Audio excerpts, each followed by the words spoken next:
오늘 우리는 지난주에 이어서 로마서 14장의 후반부의 말씀을 나눕니다.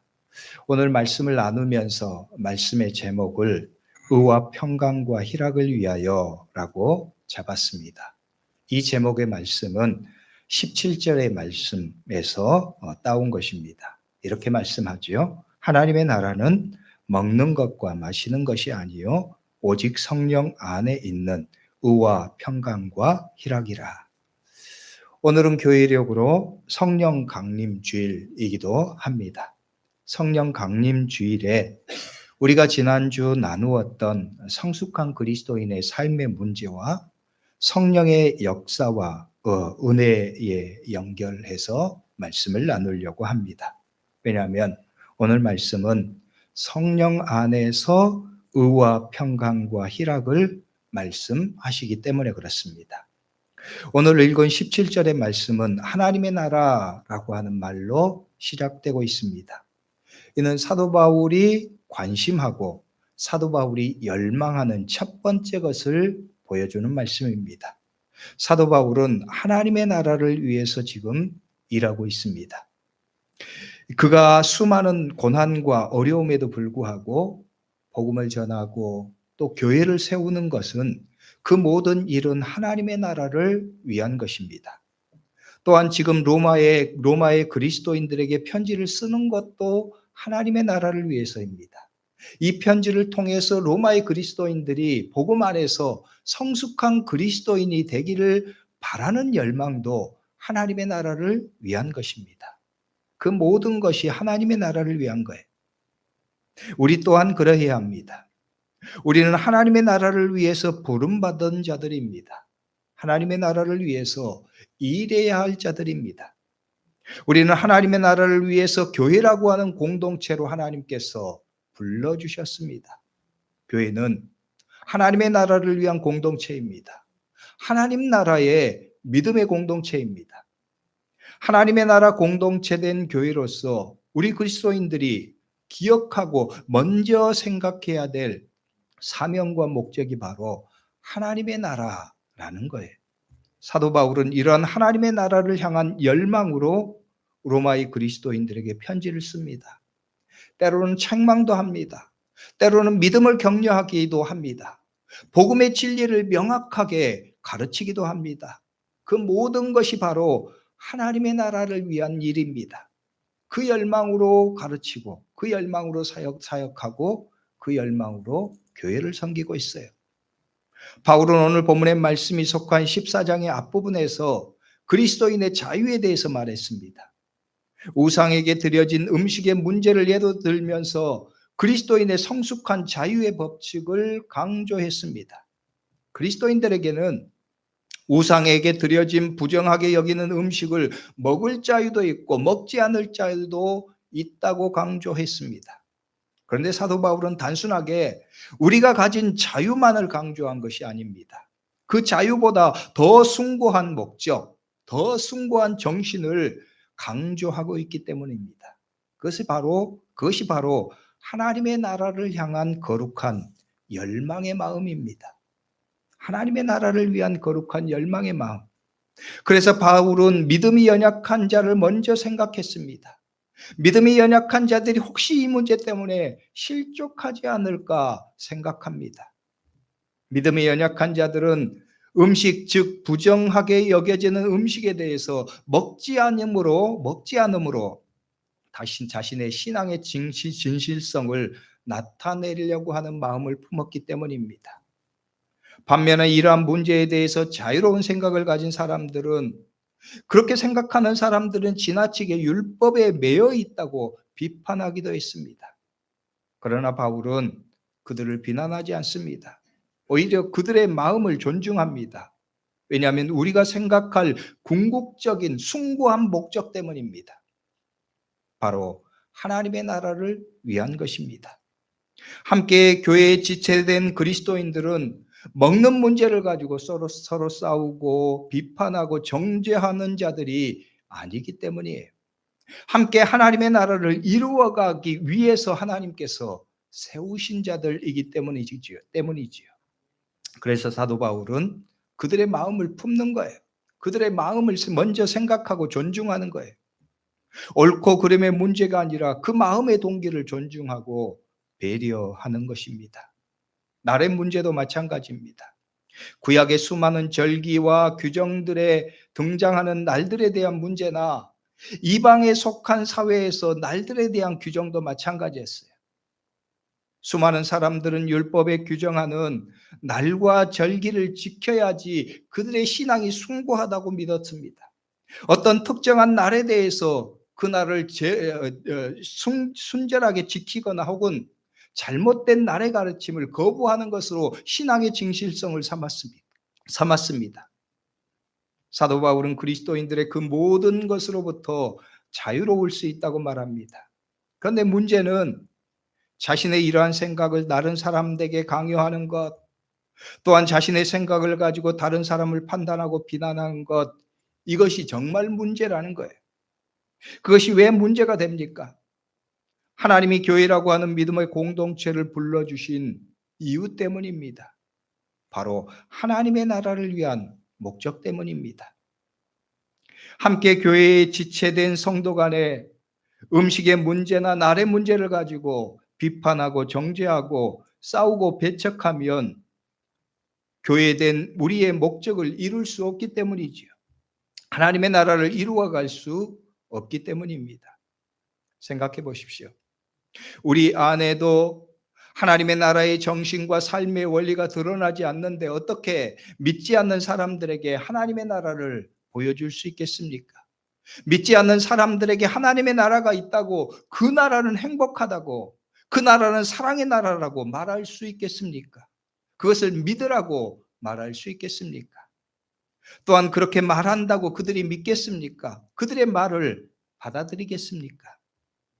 우리가 전하는 하나님의 나라의 메시지가 힘이 있겠습니까? 그렇지 않습니다. 오히려 그 말은 허망한 말이 될 것입니다. 거짓말처럼 들릴 것입니다. 그래서 사도 바울은 음식의 문제나 날의 문제에 있어서, 그리고 교회 안에서 서로 다른 믿음의 지체의 생각과 말, 삶의 태도에 있어서 먼저 정죄하고 비판하고 행하는 것이 진정으로 바른 것이 아니라고 말씀하는 거예요. 물론 여기서 말하는 인정과 존중은 복음의 진리에 관한 것이 아닙니다. 진리는 우리가 타협하고 적당히 변경할 수 있는 문제가 아니기 때문이지요. 사도 바울은 이미 누구보다 강하게 복음의 진리에 있어서는 강한 경고와 권면을 했습니다. 거짓 선지자나 이단들에 대해서 경고했던 경고가 그럽니다. 그래서 심지어 그런 자들은 교회에서 쫓아내라고 말하기도 했습니다. 그래서 여기서 말하는 문제는 진리의 문제가 아니라는 거예요. 같이 신앙생활을 하면서 발생하는 생각과 방식의 차이, 믿음의 차이에서 나오는 다른 것의 문제입니다. 이러한 차이의 문제에 대해서 사도 바울은 그들의 다름을 인정하고 그들의 생각을 존중하라 가르칩니다. 성숙한 그리스도인의 마땅한 태도는 배려와 존중이라는 거예요. 진짜 그리스도인의 자유는 배려와 존중에서 꽃피우는 것임을 강조합니다. 그런 마음을 담아서 13절의 말씀에 바울은 이렇게 말합니다. 그런즉 우리가 다시는 서로 비판하지 말고 도리어 부딪힐 것이나 거칠 것을 형제 앞에 두지 아니하도록 주의하라. 여기서 바울은 두 가지를 명령합니다. 첫째는 서로 비판하지 말라는 것입니다. 두 번째는 부딪히는 것이나 거치는 것을 형제 앞에 두지 말라는 것입니다. 첫째의 권면을 좀 더 봅니다. 서로 비판하지 말라. 비판하지 않는 것은 그 근본적인 마음에 존중이 있는 것입니다. 다른 사람을 존중하는 것입니다. 그들의 신앙, 그들의 생각을 존중하는 것입니다. 나와 다를 수 있는 생각을 존중하는 것입니다. 다름은 틀린 것이 아니기 때문입니다. 그래서 다른 것은 범죄도 아닙니다. 다름을 틀린 것이라고 생각하고 부정하고 비판하는 것은 올바른 태도가 아니라는 거예요. 이런 다름의 태도, 즉 나와 다르다고 해서 비판하고 정죄하고 부정하는 것은 오히려 교만에 가깝습니다. 왜냐하면 이러한 생각 속에는 나만 옳다는 생각이 자리하고 있기 때문입니다. 내가 말하는 것, 나의 생각, 내 결정만이 선하고 옳다고 생각하기 때문입니다. 그래서 다른 사람들은 다른 생각을 말하거나 다른 행동을 해서는 안 됩니다. 그것을 용납할 수 없습니다. 인정할 수 없는 거예요. 내 생각이 옳고 내 결정이 바르기 때문에 다른 사람은 나와 같아야 합니다. 내 결정에 따라야 합니다. 바리새인적인 교만이에요. 바리새인의 교만은 믿음에 있어서 자신들만이 절대 옳다고 하는 착각에서 출발했습니다. 다른 사람들은 어리석은 자들이고 무지한 사람들입니다. 부정한 자들이고 죄인들입니다. 그래서 그들이 오직 해야 할 일은 바리새인들의 가르침과 권위에 복종하는 것입니다. 그들은 하나님은 내 편이라고 하는 하나님의 사랑의 말씀을 하나님은 오직 바리새인들 편이라고 하는 편파주의로 바꾸었습니다. 하나님의 말씀인 진리를 왜곡시키고 변질시켰습니다. 그래서 예수님은 그들을 강하게 책망하셨습니다. 그들을 회칠한 무덤 같다고 말씀하셨습니다. 겉은 화려한데 결과는 내면은 죽음만 같은 거예요.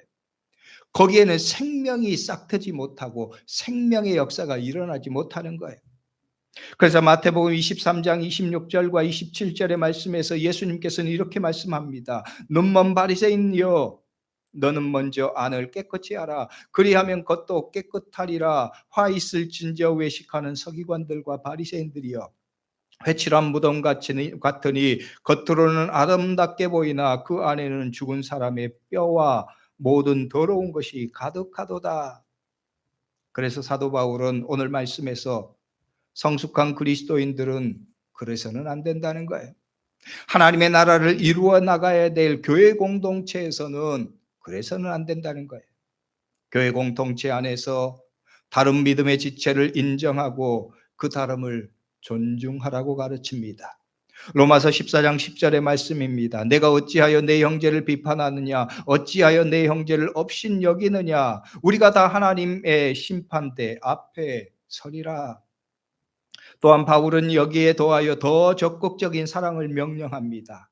바로 배려입니다. 그래서 로마서 14장 13절의 말씀에 이렇게 말씀합니다. 그런즉 우리가 다시는 서로 비판하지 말고 도리어 부딪힐 것이나 거칠 것을 내 형제 앞에 두지 아니하도록 주의하라. 존중하는 것은 피동적인 것입니다. 배려하는 것은 더 적극적인 행동입니다. 다른 사람의 다른 생각과 행동, 그것을 그대로 인정하는 것이 존중입니다. 그것은 이루어지는 일에 대해서 인정하고 용납하는 것입니다. 나의 입장에서는 피동적인 방식으로 반응하는 거예요. 반면에 사도 바울은 여기에 더 나가서 사랑을 명령합니다. 사도 바울은 더 적극적으로 사랑의 행동을 하라는 거예요. 그것이 바로 배려입니다. 그래서 형제들에게 거치는 것을 그 형제 앞에 두지 말라고 말씀합니다. 만일 음식의 문제 때문에 그 사람이 마음이 어렵다면 근본적으로 그 사람의 마음이 어려운 상황에 만들지 않도록 적극적으로 배려하라는 거예요. 그래서 바울은 부딪힐 것이나 거칠 것을 형제 앞에 두지 말도록 주의하라 말씀합니다. 다른 사람을 배려하는 행동이에요. 연약함을 적극적으로 보듬는 행동입니다. 이 말은 단지 다른 사람의 행동, 생각이나 말에 대해서 피동적으로 인정하고 침묵하는 것 이상입니다. 다른 상황과 차이로 인해서 발생하는 문제를 적극적으로 제거하려고 하는 행동입니다. 배려인 거예요. 여기서 우리가 생각할 것이 있습니다. 이런 배려가 때로는 우리가 사람들의 눈치 보는 것으로 끝나서는 안 된다는 거예요. 말이나 행동에 있어서 다른 사람의 눈치를 보는 것 같은 행동입니다. 이런 말하면 그 사람이 어떻게 생각할까? 또 저렇게 말하면 혹은 이 사람이 불편하지 않을까? 사람들의 눈치만 보다가 끝나는 거예요. 그렇게 되면 신앙생활하는 것이 참 힘듭니다. 이런 방식에는 근본적인 문제가 존재해요. 바로 사랑의 가치입니다. 사랑이 없는 마음에서 이렇게 행동하니까 내 생각, 내 방식이 사람들에 대한 눈치로 드러나는 거예요. 그런 신앙생활은 매우 힘듭니다. 배려와 존중과 사람들의 눈치를 보는 것의 근본적인 차이는 바로 사랑에 있어요. 내가 그 사람을 사랑하는가, 그렇지 않은가? 사랑이 있고 없고가 우리의 삶의 태도와 모습의 차이를 드러낸다는 거예요. 사랑이 없이 단순하게 그냥 사람들을 눈치를 보고 사람들의 말을 생각하면서 반응하는 방식에는 신앙의 어려움만 쌓여가는 거예요. 그런데 그 사랑은 우리의 생각과 의지로 나오지 않습니다. 예수 그리스도로부터 나옵니다. 하나님께서 우리에게 주시는 거예요. 그래서 우리가 끊임없이 생각하는 것, 끊임없이 우리가 깊이 우리의 삶의 뿌리, 믿음의 뿌리를 가지고 있어야 될 것이 바로 하나님의 사랑입니다. 하나님의 사랑을 고백하면서 그 사랑을 순간순간 생각하면서 그 사랑이 나의 마음에 깊이 채워질 수 있도록 생각하는 거예요. 바라면서 살아가는 거예요. 어떤 일과 어떤 삶의 상황을 생각할 때마다 그 상황에 직면할 때마다 하나님의 사랑이 내 마음의 동기가 되는 거예요. 우리의 영적인 자리가 시냇가에 심은 나무 같은 거예요. 그래서 시편 1편의 말씀은 이러한 하나님의 백성의 삶의 원리를 이렇게 노래했어요. 복 있는 사람은 악인들의 꾀를 따르지 아니하며 죄인들의 길에 서지 아니하며 오만한 자들의 자리에 앉지 아니하고 오직 여호와의 율법을 즐거워하여 그 율법을 주야로 묵상하는도다. 그는 시냇가에 심은 나무가 철을 따라 열매를 맺으며 그 잎사귀가 마르지 아니함 같으니 그가 하는 모든 일이 다 형통하리로다. 우리가 하나님의 사랑에 깊이 뿌리박은 믿음으로 살아갈 때 우리의 삶에는 끊임없이 넘쳐나는 생명과 은혜의 에너지가 마르지 않는 거예요. 오늘 저와 여러분들의 신앙의 자리도 그러할 수 있기를 주의 이름으로 축복합니다. 우리가 그렇게 살아가는 것, 우리가 그 은혜 안에 살아감을 통하여서 우리는 다른 사람들에 대해서 우리는 더 적극적인 사랑의 명령, 하나님의 말씀을 순종해서 살아갈 수 있는 거예요. 왜 그렇게 합니까? 우리 그리스도인들에게는 원대한 믿음의 소망, 꿈이 있기 때문에 그렇습니다. 바로 하나님의 나라를 위한 원대한 부르심입니다. 그래서 사도 바울은 자유가 아니라 사랑을 선택합니다. 바울은 그 예로 자신의 결심을 이렇게 밝힙니다. 8절의 말씀이에요. 우리가 살아도 주를 위하여 살고 죽어도 주를 위하여 죽나니 그러므로 사나 죽으나 우리가 주의 것이로다. 고린도전서 8장의 말씀에서 동일하게 사도 바울은 음식의 문제를 언급하면서 이렇게 말했습니다. 고린도전서 8장 13절의 말씀입니다. 그러므로 만일 음식이 내 형제를 실족하게 한다면 나는 영원히 고기를 먹지 아니하여 내 형제를 실족하지 않게 하리라. 먹을 수도 있고 안 먹을 수도 있는데 나는 만약 믿음이 연약한 사람이 이 문제 때문에 실족할 위험이 있다면 나는 영원히 먹지 않겠다. 배려입니다. 적극적인 사랑과 존중의 마음을 품는 거예요. 그것이 성숙한 그리스도인의 삶이라는 거예요. 우리가 가져야 될 마음이라는 거예요. 그렇게 하는 이유가 바로 하나님의 나라 때문입니다. 그리고 오늘 말씀은 그 하나님의 나라를 열망할 때 우리가 품어야 될 열매들을 보여줍니다. 17절의 말씀이에요. 하나님의 나라는 먹는 것과 마시는 것이 아니라 오직 성령 안에 있는 의와 평강과 희락이라. 우리도 하나님의 나라를 이루어가는 성도들이 되어야 합니다. 그 믿음의 증거가 바로 의와 평강과 희락입니다. 즉 우리 안에 의와 평강과 희락이 있어야 한다는 거예요. 그것은 인간의 의지나 생각에서 이루어지지 않습니다. 그래서 오늘 말씀은 성령 안에서라고 말씀합니다. 성령 안에서. 의와 평강과 희락은 오직 성령 안에 있다 말씀합니다. 성령 안에서만 이루어지고 성취될 수 있는 믿음의 열매라는 거예요. 그러므로 우리도 성령 안에 있는 자들이 되어야 합니다. 성령의 은혜와 능력 주심 안에서 의와 평강과 희락이 넘치는 교회가 되어야 합니다. 성도 여러분, 다른 사람을 존중하고 배려하는 것 참으로 쉽지 않은 일입니다. 나와 생각이 다른 사람에게 그렇게 하는 것은 더욱더 어렵습니다. 그래서 마음은 힘들 수 있습니다. 공동체 안에서 신앙생활하는 것이 쉽지 않을 때가 있습니다. 그래서 하나님의 말씀은 그것을 명령하시면서 이렇게 말씀합니다. 성령 안에서 우리에게 성령이 필요합니다. 성령의 능력이 덧입어져야 됩니다.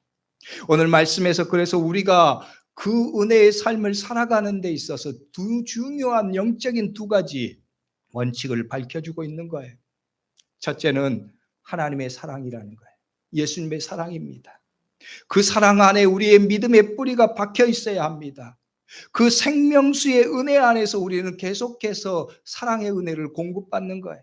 쉽게 말하면 때로는 문제를 만났을 때, 어려움을 만났을 때, 내 마음에 어려운 문제를 직면했을 때 우리가 늘 생각하고 고백하는 것, 우리의 믿음의 자리에 있어야 되는 삶의 생각이 바로 하나님의 사랑이라는 거예요. 하나님께서 나에게 이렇게 사랑을 베풀어 주셨다. 예수님께서 나에게 이렇게 사랑을 베풀어 주셨다. 그 사랑 때문에 오늘 내가 살고 있음을 다시금 생각하는 거예요. 그것에 응답하면서 살아가는 거예요. 그것이 바로 다른 사람을 배려할 수 있고 사랑할 수 있고 섬길 수 있는 그리스도인들이 가지고 있는 믿음의 능력이라는 거예요. 그리고 또한 성령이 주시는 은혜라는 거예요. 성령이 주시는 능력이라는 거예요. 그래서 성령 안에서라고 말씀합니다. 성령 안에서 너희가 그렇게 살고자 할 때 성령의 도우심이 있을 것이다. 성령이 너희에게 힘을 주실 것이다. 능력을 주실 것이라는 거예요.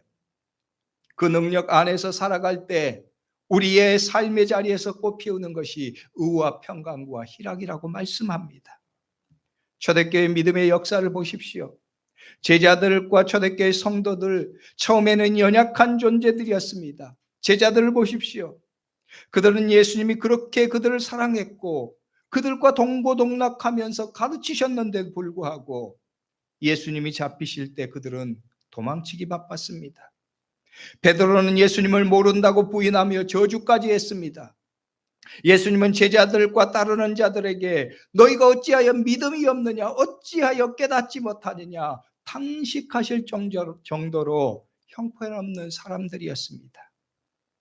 사도 바울은 그들의 실상을 이렇게 말합니다. 고린도전서 1장 26절의 말씀에 형제들아 너희를 부르심을 보라. 육체를 따라 지혜로운 자가 많지 아니하며 능한 자가 많지 아니하며 문벌 좋은 자가 많지 아니하도다. 우리의 인간적인 존재, 우리의 능력은 지극히 연약하고 보잘것없는 것이라는 거예요. 예수님이 십자가에 못 박혀 죽으신 후에 제자들과 초대교회 성도들은 그래서 문을 걸어 잠그고 두려워서 꼼짝도 할 수 없었습니다. 그런데 나중에 그들의 모습을 보십시오. 그들은 담대하고 예수 그리스도의 복음을 전하는 자들이 됩니다. 그들이 이전에 두려웠던 권력자들 앞에서 담대하게 복음을 전합니다. 그래서 사도행전 4장 18절과 18절로 20절까지의 말씀은 이렇게 말씀해요. 그들을 불러 경고하여 도무지 예수의 이름으로 말하지 말고 가르치지도 말라 하니 베드로와 요한이 대답하여 이르되 하나님 앞에서 너희 말을 듣는 것이 하나님의 말씀을 듣는 것보다 옳은가 판단하라. 우리는 보고 들은 것을 말하지 아니할 수 없다 하니 하나님 앞에서 너희의 말을 듣는 것이 하나님의 말씀을 듣는 것보다 옳은가 판단하라. 우리는 보고 들은 것을 말하지 않을 수 없다. 뿐만 아닙니다. 그들은 죽음 앞에서도 담대하게 나섭니다. 예수 그리스도를 위하여 고난받는 것을 기쁨으로 여깁니다. 그들이 어떻게 이렇게 변화될 수 있었습니까? 무엇이 그들을 이렇게 바꾸었습니까? 성령이 주시는 능력 때문입니다. 성령이 주시는 은혜 때문입니다. 사도행전 2장 2절과 3절의 말씀은 이렇게 증거합니다.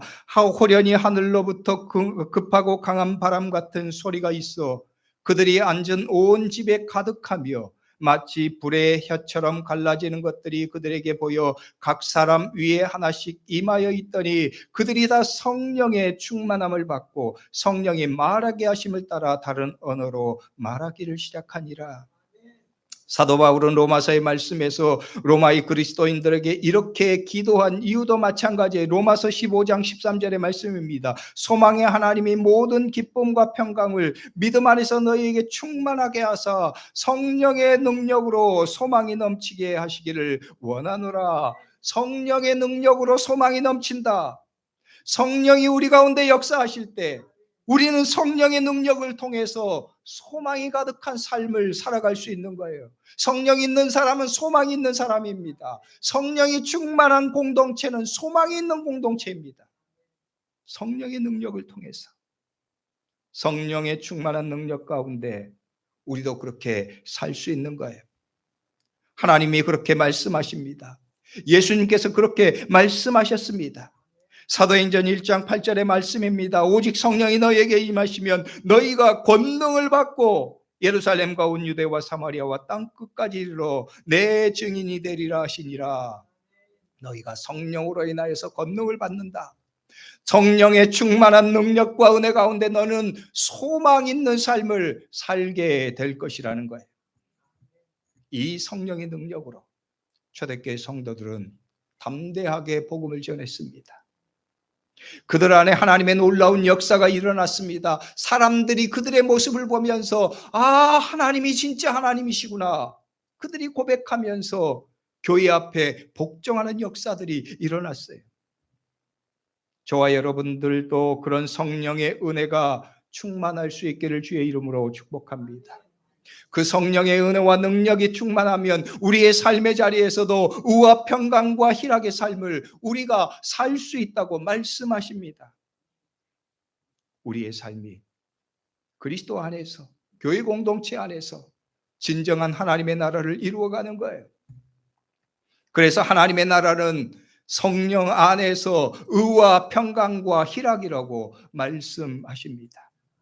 오늘 저와 여러분들의 우리가 속한 믿음의 공동체 안에서 그런 하나님께서 기뻐하실 믿음의 아름다운 공동체를 이루어갈 수 있기를 주의 이름으로 축복합니다. 오늘 우리의 삶의 가운데서도 하나님이 주시는 의와 평강과 희락이 넘치는 삶을 살 수 있기를 주의 이름으로 축복합니다. 성령의 능력으로 말입니다. 성령의 충만한 능력과 은혜를 통해서 말입니다. 그러므로 여러분의 삶에 성령을 열망하십시오. 성령 하나님을 구하십시오. 하나님을 구하면서 믿음으로 살아가십시오. 구하고 찾는 자에게 하나님께서는 주시겠다고 약속하셨습니다. 그 성령의 능력으로 사는 거예요. 그 성령의 능력으로 하나님의 나라를 이루어가는 거예요. 성령의 능력으로 우리의 삶에서 의와 평강과 희락이 넘치는 삶을 살아가는 거예요. 오늘 저와 여러분들의 삶이 그러할 수 있기를 주의 이름으로 축복합니다. 기도하겠습니다. 기도할 때 오늘 말씀을 붙잡고 동성으로 기도하죠. 하나님, 우리도 성령 안에서 의와 평강과 희락의 삶을 살기를 소망합니다. 우리는 하나님의 나라의 공동체입니다. 우리 안에 하나님의 나라를 이루고자 원하시는 하나님의 거룩